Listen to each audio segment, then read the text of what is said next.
Após as recentes conversas entre o presidente dos Estados Unidos, Donald Trump, e o presidente da Rússia, Vladimir Putin, a perspectiva de paz na Ucrânia parece um pouco mais próxima do que antes. No entanto, para que o conflito finalmente termine, a Ucrânia precisa de algumas garantias sobre sua segurança no pós-guerra. E parece que os Estados Unidos estão prontos para ir além para proteger o futuro do país. Trump sugeriu que os Estados Unidos da América poderiam fornecer apoio aéreo e transformar o céu da Ucrânia em zona de exclusão, proibindo jatos, drones, bombardeiros ou qualquer aeronave russa de entrar no espaço aéreo do país vizinho. Esse é o tipo de garantia de segurança que Kyiv espera. Isso pode incentivar o presidente da Ucrânia, Volodymyr Zelensky, a aceitar um acordo de paz. Trump confirmou que os Estados Unidos da América participariam dos esforços de paz pós-guerra em reunião com Zelensky na segunda-feira, 18 de agosto. Ao ser perguntado sobre enviar tropas americanas, ele disse: "Vamos informar você, talvez ainda hoje." Ele afirmou que as nações europeias seriam a linha de defesa inicial da Ucrânia, mas acrescentou que os Estados Unidos também estariam envolvidos na proteção do país contra quaisquer ataques ou agressões futuras.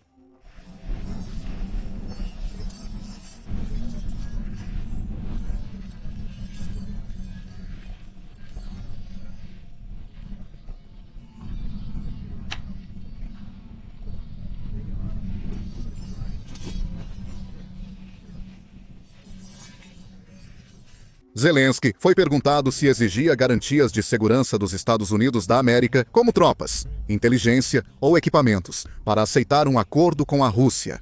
Ele disse: "É sobre armas, pessoas, treinamento, missões e inteligência. Em segundo lugar, discutiremos isso com nossos parceiros. Depende dos grandes países, dos Estados Unidos ou de muitos dos nossos amigos."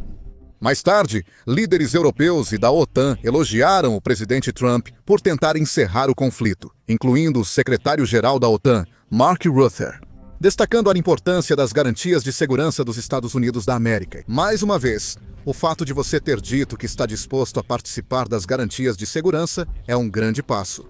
É um avanço e faz toda a diferença. A Rússia reagiu rápido e rejeitou qualquer acordo com tropas dos Estados Unidos da América ou estrangeiras na Ucrânia, segundo seu Ministério das Relações Exteriores. "Reiteramos nossa já declarada rejeição categórica a qualquer cenário que envolva a presença de tropas militares na Ucrânia. A participação de países da OTAN aumenta a escalada descontrolada do conflito, trazendo consequências imprevisíveis." Na terça-feira, 19 de agosto, Trump esclareceu exatamente que tipo de segurança os Estados Unidos da América estariam dispostos a fornecer para proteger a Ucrânia daqui para frente. Em entrevista ao Fox and Friends, Trump foi perguntado quais garantias tinha de que tropas americanas não seriam enviadas à Ucrânia para defender suas fronteiras. Ele respondeu: "Bem, você tem a minha garantia, sabe, presidente, e eu só estou tentando impedir que as pessoas sejam mortas." Ele continuou reforçando a ideia de que seriam as nações europeias, e não os Estados Unidos, que poderiam eventualmente colocar tropas em solo ucraniano, afirmando: "Em segurança, eles colocam pessoas em solo." Em seguida, ele fez talvez o comentário mais interessante da entrevista, ao dizer: "Estamos dispostos a ajudá-los com algumas coisas. Especialmente, provavelmente, se você puder falar sobre por via aérea, porque ninguém tem o tipo de coisa que nós temos." Trump não deu mais detalhes sobre esse comentário. Mas especialistas do mundo todo já vêm se perguntando o que exatamente o apoio aéreo americano pode significar para a segurança futura da Ucrânia. Sugeriu-se que aeronaves de combate dos Estados Unidos da América poderiam participar de missões de paz na região. E quando pressionada sobre isso, a secretária de imprensa da Casa Branca, Karoline Leavitt, não descartou essa possibilidade. O presidente mencionou isso na entrevista desta manhã como uma opção possível. "Eu certamente não vou descartar nenhuma opção em relação às alternativas militares que o presidente tem à sua disposição. Vou deixar que ele decida isso." Ele descartou tropas em solo. Os aviões americanos devem participar da defesa da Ucrânia? Os céus acima da nação poderiam rapidamente virar uma zona de exclusão aérea, impedindo aeronaves hostis da Rússia ou aliados, como Belarus, de voar ali. A ideia de estabelecer uma zona de exclusão aérea sobre a Ucrânia não é nova, Na verdade, ela foi discutida logo no início do conflito. Em 28 de fevereiro de 2022, poucos dias após a invasão, o presidente Zelensky pediu à OTAN uma zona de exclusão aérea sobre seu país. Ele disse: "Se o Ocidente fizer isso, a Ucrânia derrotará o agressor com muito menos sangue." Dias depois, em 3 de março, Zelensky repetiu seu apelo, afirmando: "Eu digo todos os dias, se vocês não podem fechar o céu agora, então nos deem o prazo de quando irão fazê-lo. Se não podem dar um prazo, digam quantos precisam morrer. Me falem. Vou contar e esperar. Espero que fechem o céu. Se não têm coragem para isso, me deem os aviões. Não seria justo?" Na época, com a guerra apenas começando e os objetivos de longo prazo da Rússia ainda incertos, os Estados Unidos da América e várias outras nações não estavam dispostos a se comprometer com uma medida tão drástica. O governo Biden e os Estados Unidos da América temiam que estabelecer uma zona de exclusão aérea pudesse fazer o conflito escalar rapidamente, além de qualquer controle, potencialmente desencadeando uma guerra em grande escala entre a Rússia e os Estados Unidos da América. Se aviões americanos fossem forçados a atirar uns nos outros, a OTAN concordou com o secretário-geral da época, Jens Stoltenberg, dizendo: "Não fazemos parte deste conflito e temos a responsabilidade de garantir que ele não escale e não se espalhe além da Ucrânia. Nós entendemos o desespero, mas você também acredita nisso. Se fizéssemos isso, acabaríamos com algo que poderia resultar em uma guerra total na Europa, envolvendo muitos mais países e causando muito mais sofrimento humano." De fato, os únicos países que demonstraram algum apoio real a uma zona de exclusão aérea em 2022 foram as nações bálticas. Letônia, Estônia e Lituânia, cujos parlamentos aprovaram a ideia.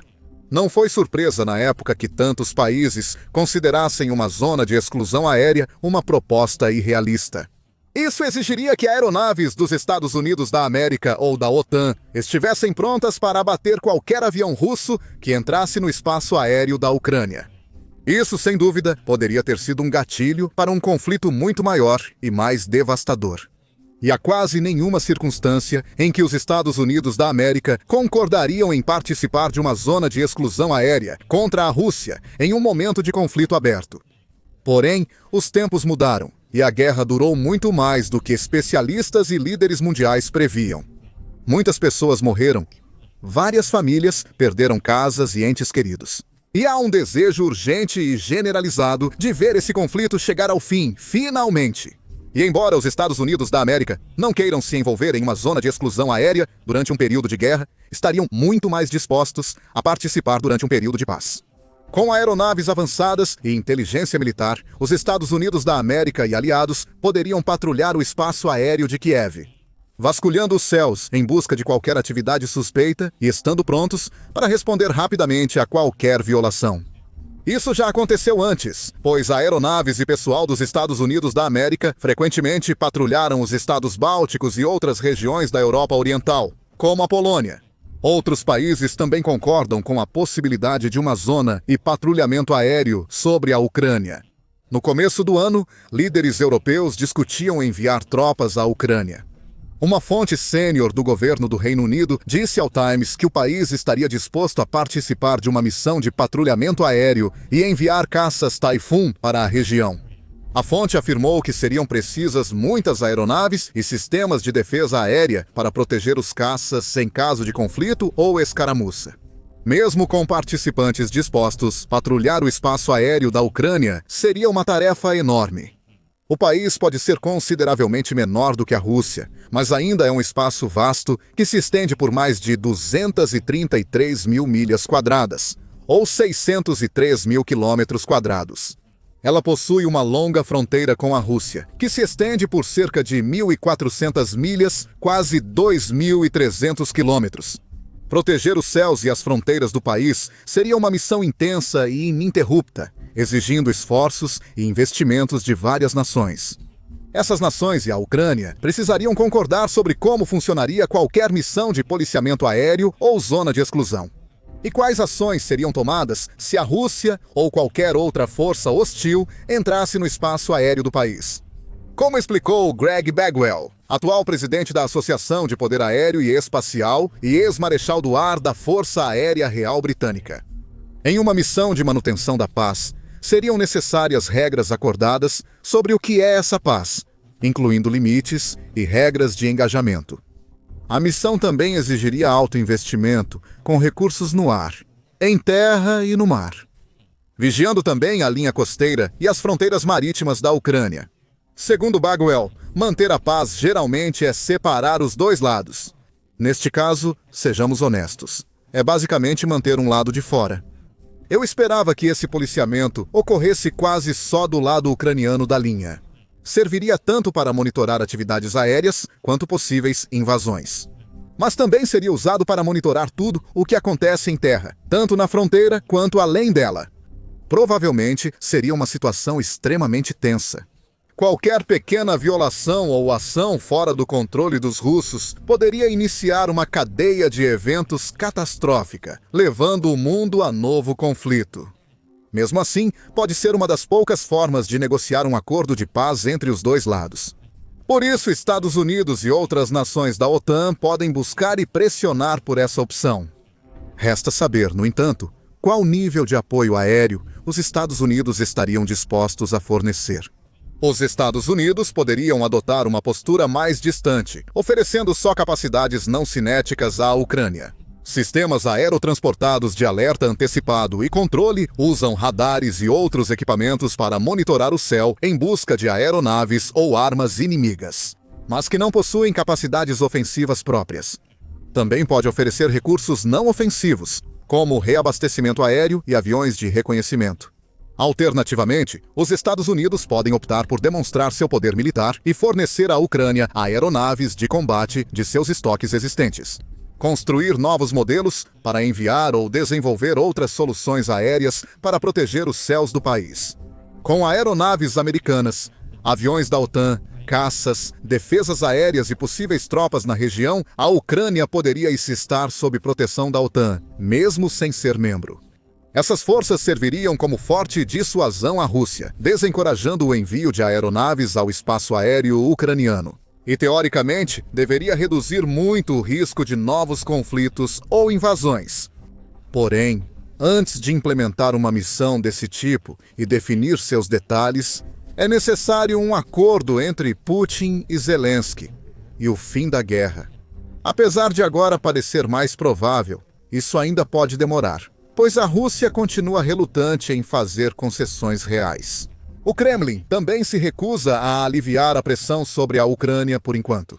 Mesmo enquanto as conversas ocorriam e Zelensky estava na Casa Branca para falar com Trump. A Rússia lançou inúmeros ataques contra alvos em Kharkiv, Zaporizhia, Sumy e Odessa, com pelo menos 10 pessoas mortas e dezenas de feridos. O presidente ucraniano foi ao X condenar as ações de Moscou, chamando o ataque russo de demonstrativo e cínico. Eles sabem que hoje ocorre uma reunião em Washington sobre o fim da guerra. Vamos discutir questões-chave com o presidente Trump. Além da Ucrânia, líderes do Reino Unido, França, Alemanha, Itália, Finlândia, União Europeia e OTAN participarão da conversa. Todos querem paz e segurança reais. E neste exato momento, os russos estão atacando Kharkiv, Zaporizhia, a região de Sumy e Odessa, destruindo prédios residenciais e nossa infraestrutura civil. Os russos estão matando pessoas deliberadamente, especialmente crianças. Até agora, 7 pessoas foram mortas como resultado do ataque de drones em Kharkiv, sendo a mais jovem uma menina de apenas 1 ano e meio de idade. E dezenas ficaram feridas, incluindo crianças. Zelensky concluiu: a máquina de guerra russa continua destruindo vidas, apesar de tudo. Putin vai cometer assassinatos demonstrativos para manter a pressão sobre a Ucrânia e a Europa, além de humilhar os esforços diplomáticos. Por isso, buscamos ajuda para acabar com os assassinatos e precisamos de garantias de segurança confiáveis. Por isso, a Rússia não deve ser recompensada por participar desta guerra. A guerra deve terminar, e Moscou precisa ouvir pare. Agora, está claro que a Rússia pretende continuar atacando a Ucrânia dia após dia, noite após noite, enquanto a guerra continuar. Apesar do avanço nas negociações de paz, bombas ainda caem e drones seguem cruzando fronteiras, atingindo alvos militares e civis. Os oficiais do Kremlin logo minimizaram qualquer chance de um acordo de paz iminente. Em 19 de agosto, o ministro das Relações Exteriores da Rússia, Sergei Lavrov, afirmou ao canal Rússia 24 que Moscou não rejeitaria negociações com Kiev. Mas afirmou que qualquer cúpula entre Putin e Zelensky teria que ser organizada gradualmente, começando pelo nível técnico e passando por todas as etapas. Isso segue o clássico manual do Kremlin de aparentar concordar no início, apenas para depois enrolar, atrasar e confundir o máximo possível. Situação similar ocorreu em maio, quando Putin cogitou reunião com Zelensky na Turquia, mas depois recusou-se a ir. Desta vez pode ser diferente. Aumenta a esperança entre autoridades da Casa Branca e líderes globais de que negociações de paz possam, enfim, estar próximas. O secretário de Estado dos Estados Unidos da América, Marco Rubio, afirmou à Fox News. Ele ficou satisfeito que Putin aceitou se reunir com Zelensky. Sugeriu que uma reunião com os dois líderes e Trump bastaria para fechar o acordo.